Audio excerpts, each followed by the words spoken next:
Hi, this is Satish, working as assistant professor in JFGCW, Pavagada.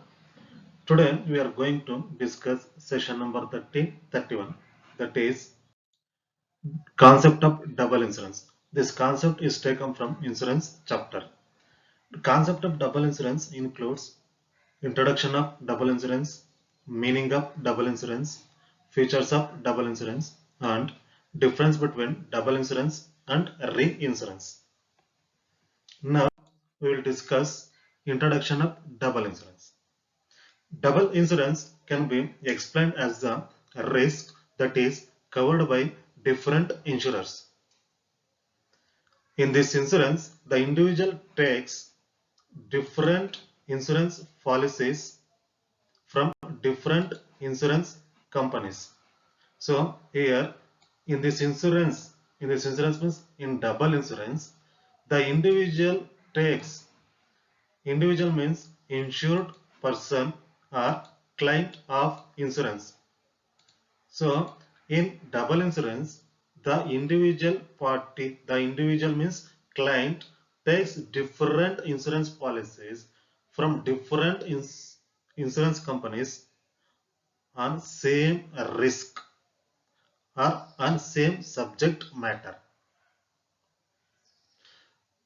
Double insurance means same subject matter covered by different insurers. Same subject matter is covered by different insurers. So ಏನಪ್ಪಾ ಅಂತಂದ್ರೆ same risk ಮೇಲೆ ಅಥವಾ same subject matter ಮೇಲೆ ಒಬ್ಬ party different insurance policies ನ different insurance companies ಇಂದ ತಗೊಳ್ಳೋದನ್ನ ನಾವ್ ಏನ್ ಕನ್ಸಿಡರ್ ಮಾಡ್ತೀವಿ ಅಂದ್ರೆ ಡಬಲ್ ಇನ್ಸೂರೆನ್ಸ್ ಅಂತ ಕನ್ಸಿಡರ್ ಮಾಡ್ತೀವಿ. ಸೊ ಡಬಲ್ ಇನ್ಸೂರೆನ್ಸ್ ಅಂತಂದ್ರೆ ಒಂದೇ ಸಬ್ಜೆಕ್ಟ್ ಮ್ಯಾಟರ್ ಅಥವಾ ಒಂದೇ ರಿಸ್ಕ್ ಅದು ಆ ರಿಸ್ಕ್ ಮೇಲೆ ಡಿಫರೆಂಟ್ ಪಾಲಿಸೀಸ್ ನ ಡಿಫರೆಂಟ್ ಇನ್ಸೂರೆನ್ಸ್ ಕಂಪನೀಸ್ ಇಂದ ತಗೊಂತಾನೆ. If in case insured faces huge losses, then he can claim the insurance amount from different insurance companies. ಅಂದ್ರೆ ಏನಪ್ಪಾ ಅಂತಂದ್ರೆ if in case insured ಅಂದ್ರೆ client faces huge loss ಏನಾದ್ರು face ಮಾಡಿದ್ರೆ he can claim for compensation from different insurance companies. He can claim for compensation from different insurance companies. ಅವನು different insurance ಕಂಪನೀಸ್ಗೆ compensation claim ಮಾಡಬಹುದು. But one condition is he will not get more than the actual loss. ಅವನು actual loss ಏನಾಗಿರೋದು actual ಲಾಸ್ಗಿನ್ನ ಜಾಸ್ತಿ amount ತಗೊಳ್ಳೋದಕ್ಕೆ ಅಥವಾ claim ಮಾಡ್ಕೊಳ್ಳೋದಕ್ಕೆ ಬರೋದಿಲ್ಲ. ಈಗ ಒಂದೇ ರಿಸ್ಕ್ ಮೇಲೆ ಡಿಫರೆಂಟ್ ಇನ್ಸೂರೆನ್ಸ್ ಕಂಪನೀಸ್ ಇಂದ ಡಿಫರೆಂಟ್ ಪಾಲಿಸೀಸ್ ಇದ್ರೂ ಕೂಡ he can get only actual loss. ಅವನಿಗೆ ಆಕ್ಚುಯಲ್ ಲಾಸ್ ಏನಾಗಿರುತ್ತೋ ಅಷ್ಟು ಮಾತ್ರ ಅವನು ತಗೊಳ್ಳೋದಕ್ಕೆ ಚಾನ್ಸ್ ಇರುತ್ತೆ. he will not get more than the actual loss. he received only actual loss. ಅವನ ಆಕ್ಚುಯಲ್ ಲಾಸ್ ಏನಿರುತ್ತೋ ಅಷ್ಟೇ ಅವನು ತಗೊಳ್ಳೋದಕ್ಕೆ ಚಾನ್ಸ್ ಇರುತ್ತೆ. All the insurers will be liable to compensate the insured for the loss. All the insurers ಅಂತಂದ್ರೆ ಅವನು ಏನ್ different insurance companies ಇಂದ different policies ತಗೊಂಡಿರ್ತಾನೋ on same subject matter, all the insurers will be liable to compensate the insured for the loss. ಆ loss ಆಗಂತ ಸಂದರ್ಭದಲ್ಲಿ ಪ್ರತಿಯೊಂದು insurance companies ಕೂಡ compensation pay ಮಾಡೋದಕ್ಕೆ ಲಯಬಲ್ ಇರುತ್ತೆ. But the compensation amount provided by all the insurance companies can be never more than the loss occurred. This is most important in double insurance. ಅವನು ಜಾಸ್ತಿ insurance policies ಇದೆ ಅಂತೇಳಿ actual ಲಾಸ್ಗಿನ್ನ ಜಾಸ್ತಿ ಅವನು claim ಮಾಡಕ್ ಬರೋದಿಲ್ಲ. ಸೊ ಹಾಗಾಗಿ but the compensation amount provided by all the insurance companies can be never more than the loss occurred. ಏನ್ ಲಾಸ್ ಆಗಿರುತ್ತೋ ಅಷ್ಟು ಲಾಸ್ ಅಮೌಂಟ್ ನ ಏನು ಕಾಂಪನ್ಸೇಷನ್ ಪೇ ಮಾಡುತ್ತೆ ಯಾವುದು insurance companies. All the insurers will contribute the actual loss proportionately and there will be no burden only on one company. ಎಲ್ಲ insurers contribute ಮಾಡೋದ್ರಿಂದ actual ಲಾಸ್ಗೆ there will be no burden on one company ಮೇಲೆ ಯಾವುದೇ ರೀತಿ burden ಬರೋದಿಲ್ಲ. Because all companies contribute to the actual loss proportionately ಏನ್ ಮಾಡುತ್ತೆ ಅಂದ್ರೆ ಅದು ಕಾಂಟ್ರಿಬ್ಯೂಟ್ ಮಾಡ್ತಾ ಹೋಗುತ್ತೆ ಈಚ್ ಇನ್ಸೂರೆನ್ಸ್ ಕಂಪನೀಸ್. ಸೊ ಹಾಗಾಗಿ there will be no burden on one company. ಹಾಗೆ ಒಂದು ಕಂಪನಿ ಮೇಲೆ ಇದು ಬರ್ಡನ್ ಆಗೋದಿಲ್ಲ. Insurance taken on same subject with more than one insurer is called A double insurance. ಅಂದ್ರೆ ಒಂದು ಡಿಫ್ರೆಂಟ್ ಇನ್ಸೂರೆನ್ಸ್ ಕಂಪನೀಸ್ ಅಲ್ಲಿ ಅವನು ಸೇಮ್ ಸಬ್ಜೆಕ್ಟ್ ಮ್ಯಾಟರ್ ಮೇಲೆ ಡಿಫ್ರೆಂಟ್ ಇನ್ಶೂರೆನ್ಸ್ ಪಾಲಿಸಿ ತಗೊಳ್ಳೋದನ್ನ ಡಬಲ್ ಇನ್ಶೂರೆನ್ಸ್ ಅಂತ ಕನ್ಸಿಡರ್ ಮಾಡ್ತೀವಿ. A person can insure his property with 2 or more companies for the total value of the property, and when the loss takes place he can realize it from all the companies. ಅಂದ್ರೆ a person ಅಂದ್ರೆ client can insure his property with 2 or more companies. ಅವನು 2 insurance company ಜೊತೆ ಮಾಡ್ಕೋಬಹುದು ಅಥವಾ ಅದಕ್ಕಿಂತ ಜಾಸ್ತಿ insurance company ಜೊತೆ insurance ತಗೋಬಹುದು. For the total value of the property, ಅವನ ಪ್ರಾಪರ್ಟಿ ಏನಿದೆ ಟೋಟಲ್ ವ್ಯಾಲ್ಯೂ ಮೇಲೆ ಅವನು different insurance policies from different insurance companies ತಗೋಬಹುದು. When the loss takes place he can realize ಅಂತಂದ್ರೆ he can claim it from all the insurance companies. ಅವನು ಅದನ್ನ ಆ ಎಲ್ಲಾ ಇನ್ಶೂರೆನ್ಸ್ ಕಂಪನೀಸ್ ಇಂದ ಕ್ಲೈಮ್ ಮಾಡ್ಕೋಬಹುದು. ಕ್ಲೈಮ್ ಮಾಡ್ಕೊಂಡ್ರು ಎಲ್ಲಾ ಇನ್ಶೂರೆನ್ಸ್ ಕಂಪನೀಸ್ ಇಂದ ಆಲ್ರೆಡಿ ನಾವು ಡಿಸ್ಕಸ್ ಮಾಡ್ದಂಗೆ you will not get more than the actual loss. Actual loss ಗಿನ್ನ ಜಾಸ್ತಿ ತಗೊಳ್ಳೋದಕ್ಕೆ ಆಗೋದಿಲ್ಲ. Of course, if his total insurance exceeds the actual value of the property, ಅವನು ಏನ್ ಇನ್ಶೂರೆನ್ಸ್ ತಗೊಂಡಿರ್ತಾನೆ ಡಿಫ್ರೆಂಟ್ ಇನ್ಶೂರೆನ್ಸ್ ಪಾಲಿಸೀಸ್ ಇಂದ ಅದು ಆಕ್ಚುಯಲ್ ವ್ಯಾಲ್ಯೂ ಆಫ್ ಪ್ರಾಪರ್ಟಿಗಿನ್ನ ಜಾಸ್ತಿ ಆದ್ರೂ it will be considered as A over insurance. ಅದನ್ನ ಓವರ್ ಇನ್ಶೂರೆನ್ಸ್ ಅಂತ ಕನ್ಸಿಡರ್ ಮಾಡಿದ್ರು he will not get more than the actual loss. ಅವ್ನು ಜಾಸ್ತಿ ಪ್ರಾಪರ್ಟಿ ವ್ಯಾಲ್ಯೂಗಿಂತ ಜಾಸ್ತಿ ಇನ್ಶೂರೆನ್ಸ್ ಮಾಡಿಸಿದಾನೆ ಅಂತ ಹೇಳಿ ಆಕ್ಚುಯಲ್ ಲಾಸ್ ಗಿನ್ನ ಅವ್ನು ಜಾಸ್ತಿ ಕ್ಲೈಮ್ ಮಾಡ್ಕೊಳಕ್ ಆಗೋದಿಲ್ಲ. He can however realize his loss from the companies in any order he likes, and the companies will later on adjust their contribution according to the proportions of their insured amounts. ಅವನು ಒಂದು ಕಂಪನಿಯಿಂದ compensation ತಗೊಂಡಿರುವೆ ಕೂಡ litre ಆಗಿ ಏನಾಗುತ್ತೆ companies will later on adjust their contributions according to the proportions of their insured amounts. ಎಲ್ಲಾ insurance ಕಂಪನಿನಲ್ಲಿ ಏನ್ insurance ಮಾಡಿಸಿರ್ತಾನೆ policy amount, ಆ policy amounts base ಮೇಲೆ ಈಚ್ ಕಂಪನೀಸ್ ಏನಾಗುತ್ತೆ ಅಂದ್ರೆ ಪ್ರಪೋರ್ಷನೇಟ್ ಆಗಿ ಆ ಕಾಂಟ್ರಿಬ್ಯೂಷನ್ ಡಿಸ್ಟ್ರಿಬ್ಯೂಟ್ ಮಾಡ್ಕೊಂಡು ಏನ್ ಮಾಡ್ತಾರೆ ಅಂತಂದ್ರೆ ಅದನ್ನ ಡಿಸ್ಟ್ರಿಬ್ಯೂಟ್ ಮಾಡ್ಕೋತಾರೆ. ಇದು introduction part of double insurance. Next meaning of double insurance.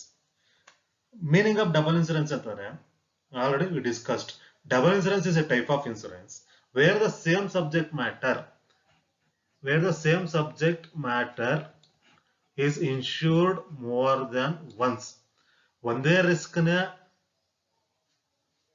Risk ಮೇಲೆ ಡಿಫರೆಂಟ್ ಇನ್ಶೂರೆನ್ಸ್ ಪಾಲಿಸೀಸ್ ನ ತಗೊಳ್ಳೋದಕ್ಕೆ ಫ್ರಮ್ ಡಿಫರೆಂಟ್ ಇನ್ಶೂರೆನ್ಸ್ ಕಂಪನೀಸ್ ಇಂದ ಡಬಲ್ ಇನ್ಶೂರೆನ್ಸ್ ಅಂತ ಕನ್ಸಿಡರ್ ಮಾಡಿ. Same subject matter is insured more than once ಅಥವಾ same subject matter is covered by different insurers. In such cases, the same subject is insured but with different insurers.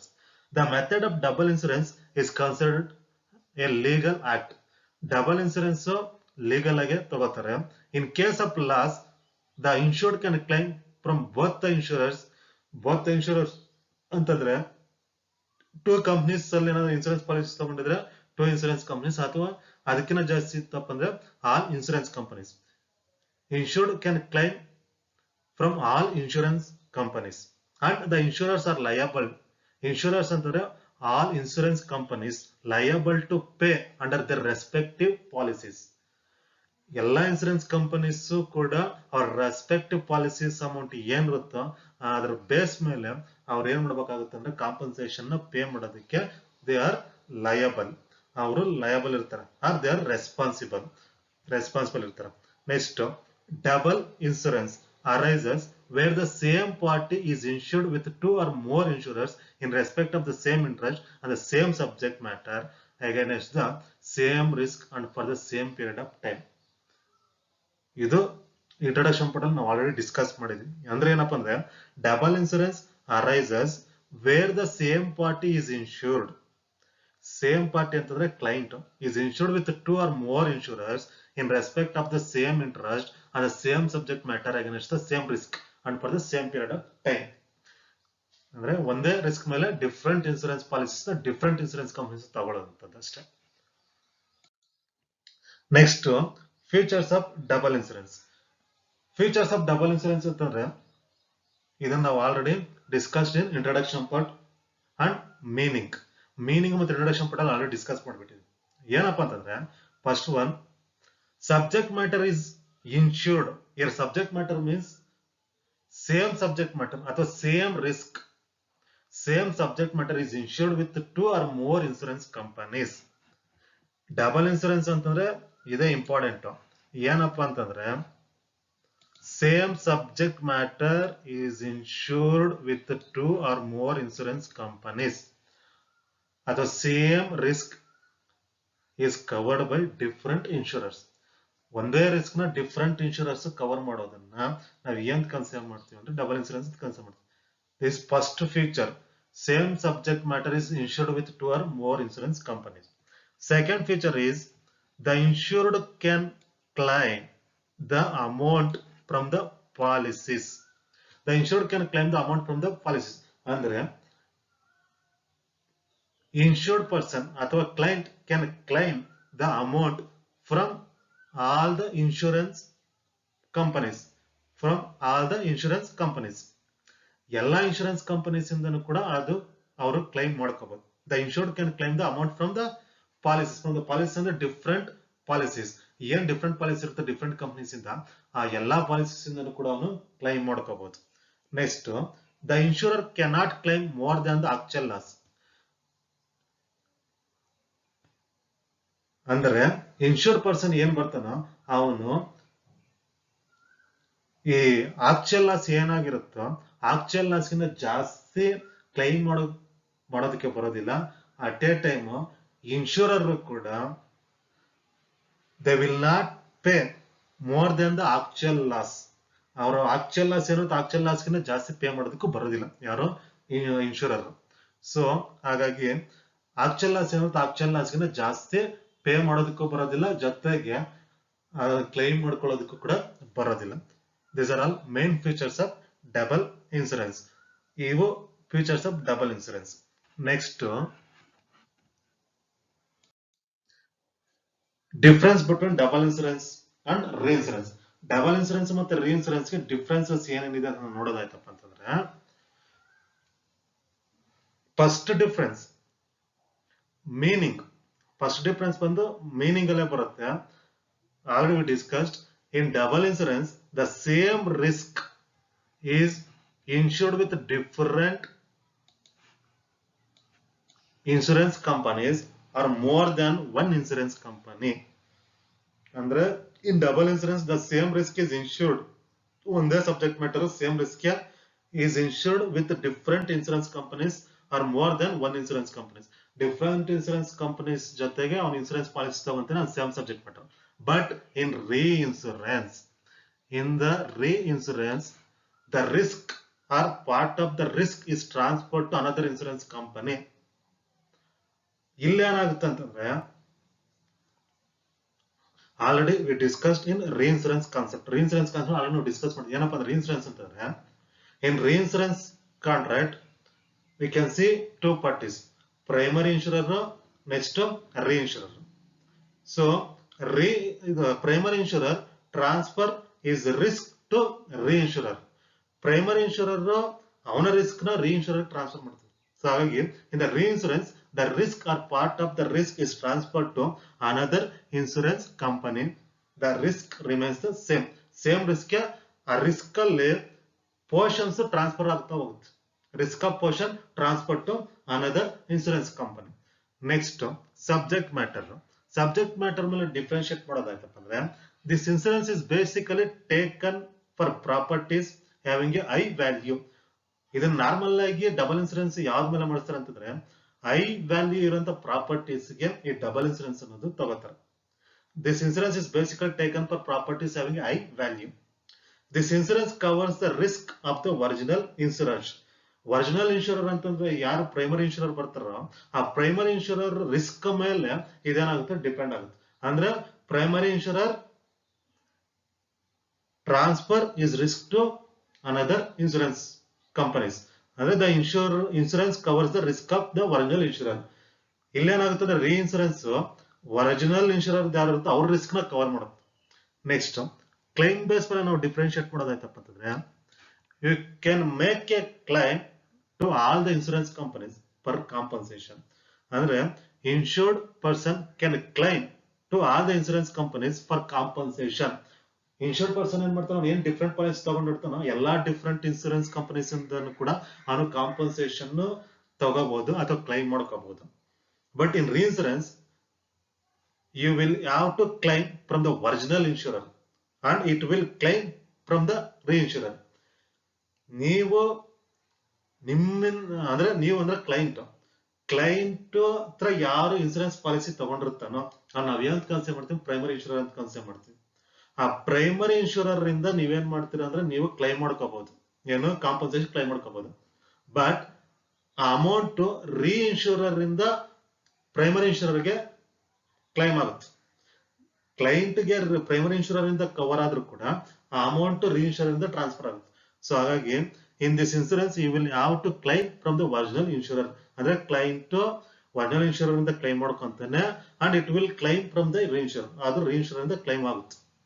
Next loss base ಮೇಲೆ ನೋಡೋದಪ್ಪ ಅಂದ್ರೆ the loss will be shared by all the insurance companies from which you have taken the insurance. ಅಂದ್ರೆ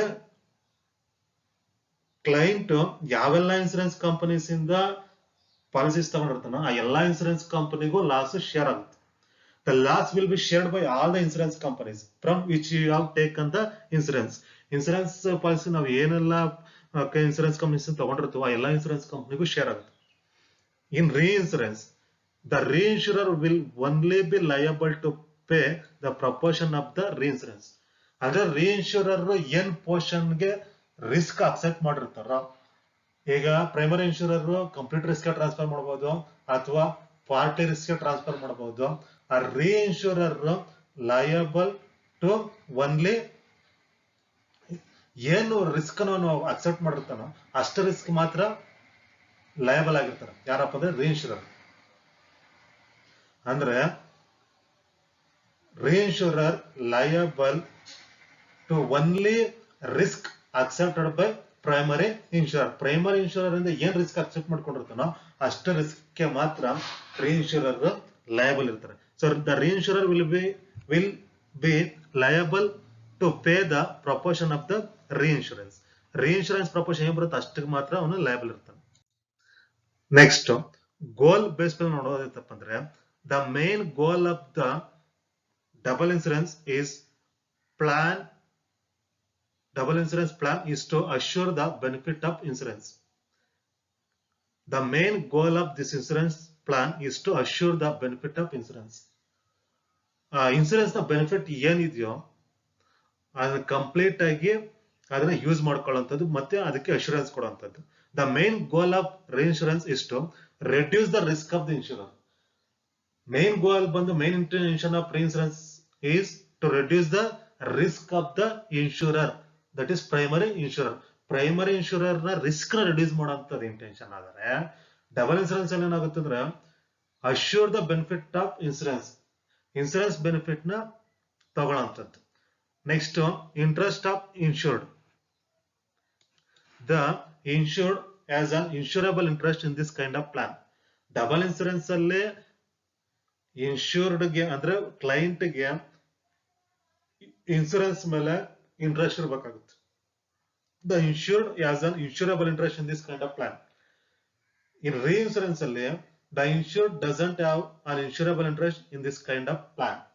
reinsurance ಅಲ್ಲಿ reinsurance ಬಗ್ಗೆ ಅವನಿಗೆ ಯಾವುದೇ ರೀತಿಯ interest ಇರೋಂಥ ನೆಸಿಟಿ ಇಲ್ಲ. ಯಾಕಂದ್ರೆ ರೀಇನ್ಶೂರೆನ್ಸ್ ತಗೊಳ್ಳೋದು insurance company, not by client. So client ತಗೊಳ್ಳೋದಿಲ್ಲ. ಸೊ ರೀಇನ್ಶೂರೆನ್ಸ್ ಪಾಲಿಸಿ ತಗೊಳ್ಳೋದು ಯಾರಪ್ಪ ಅಂತಂದ್ರೆ ಇನ್ಶೂರೆನ್ಸ್ ಕಂಪನಿ. ಹಾಗಾಗಿ ದ ಇನ್ಶೂರ್ಡ್ ಅಂತಂದ್ರೆ client doesn't have an insurable interest in this kind of plan ಅಂತಂದ್ರೆ ರೀಇನ್ಸೂರೆನ್ಸ್ ಮೇಲೆ ಯಾವ್ದೇ ರೀತಿ ಇಂಟ್ರೆಸ್ಟ್ ಬೇಕಾಗಿಲ್ಲ ಯಾರಿಗೆ ಅಂದ್ರೆ ಇನ್ಶೂರ್ಡ್ ಪರ್ಸನ್ಗೆ because reinsurance is taken by insurance company ತಗೊಳ್ಳೋದ್ರಿಂದ ಯಾವ್ದು ಇನ್ಶೂರಬಲ್ ಇಂಟ್ರೆಸ್ಟ್ ಅನ್ನೋ ಕಾನ್ಸೆಪ್ಟ್ ಬರೋದಿಲ್ಲ ಯಾವ್ದ್ರಲ್ಲಿ ರೀಇನ್ಸೂರೆನ್ಸ್ ಅಲ್ಲಿ ಬಟ್ ಡಬಲ್ ಇನ್ಸೂರೆನ್ಸ್ ಅಲ್ಲಿ ಇನ್ಶೂರ್ಡ್ ಮಸ್ಟ್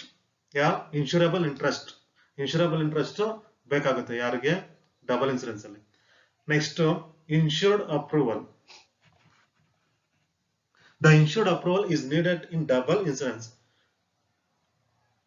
ಅಪ್ರೂವಲ್ ನೀಡ್ ಅಂದ್ರೆ the insured approval is needed in double insurance insured person ನ ಅಪ್ರೂವಲ್ ಬೇಕಾಗುತ್ತೆ ಡಬಲ್ ಇನ್ಸೂರೆನ್ಸ್ ಯಾಕಂದ್ರೆ ಡಬಲ್ ಇನ್ಸೂರೆನ್ಸ್ ಮಾಡಿಸೋದು ಯಾರಪ್ಪ ಅಂತಾರೆ ಇನ್ಶೂರ್ಡ್ ಪರ್ಸನ್ ಸೊ ಹಾಗಾಗಿ ಅವನ ಅಪ್ರೂವಲ್ ಬೇಸ್ ಮೇಲೆ ಡಬಲ್ ಇನ್ಸೂರೆನ್ಸ್ ಅನ್ನೋದಾಗುತ್ತೆ but in reinsurance the consent of the insured is not needed in reinsurance because it is done on insurer's end. ಇದು ಯಾರ ಮುಖಾಂತರ ಆಗುತ್ತೆ ಅಂತಂದ್ರೆ ರೀಇನ್ಸೂರೆನ್ಸ್ ಇನ್ಶೂರೆನ್ಸ್ ಕಂಪನಿ ಮುಖಾಂತರ ಆಗೋದ್ರಿಂದ ದ ಕನ್ಸೆಂಟ್ ಆಫ್ ದ ಅಂದ್ರೆ ಇನ್ಶೂರ್ಡ್ ಪರ್ಸನ್ ನ ಒಪ್ಪಿಗೆ ಬೇಕಾಗಿಲ್ಲ the consent of the insured is not needed means is not necessary in reinsurance plan because it is done on the insurer's end. ಇದು ಯಾರ ಮುಖಾಂತರ ನಡೆಯುತ್ತೆ ಅಂತಂದ್ರೆ ಇನ್ಶೂರೆನ್ಸ್ ಕಂಪನಿ ಮುಖಾಂತರ ನಡೆಯೋದ್ರಿಂದ ಯಾವುದೇ ರೀತಿಯಾದಂತ ಅಪ್ರೂವಲ್ ಫ್ರಮ್ ಇನ್ಶೂರ್ಡ್ ಪರ್ಸನ್ ಅಥವಾ consent of the insured person is not necessary in reinsurance plan but it is necessary in double insurance ಅದು ಡಬಲ್ ಇನ್ಶೂರೆನ್ಸ್ ಅಲ್ಲಿ ನೀಡಿರುತ್ತೆ ಸೊ ಈ ಸೆಷನ್ಸ್ ಅಲ್ಲಿ ನಾವು ಡಿಸ್ಕಸ್ ಮಾಡಿದ್ದು ಏನಪ್ಪ ಅಂತಂದ್ರೆ introduction part of double insurance meaning of double insurance discuss ಮಾಡಿದ್ವಿ main features of double insurance next difference between double insurance ಮತ್ತೆ ರೀಇನ್ಶೂರೆನ್ಸ್ ಡಿಸ್ಕಸ್ ಮಾಡಿದ್ವಿ ರೆಫರೆನ್ಸಸ್ ಬೇಕು ಅಂತಂದ್ರೆ ನೀವು ಈ ಬುಕ್ಸ್ ಮತ್ತೆ ವೆಬ್ಸೈಟ್ಸ್ ಗೆ ವಿಸಿಟ್ ಮಾಡಬಹುದು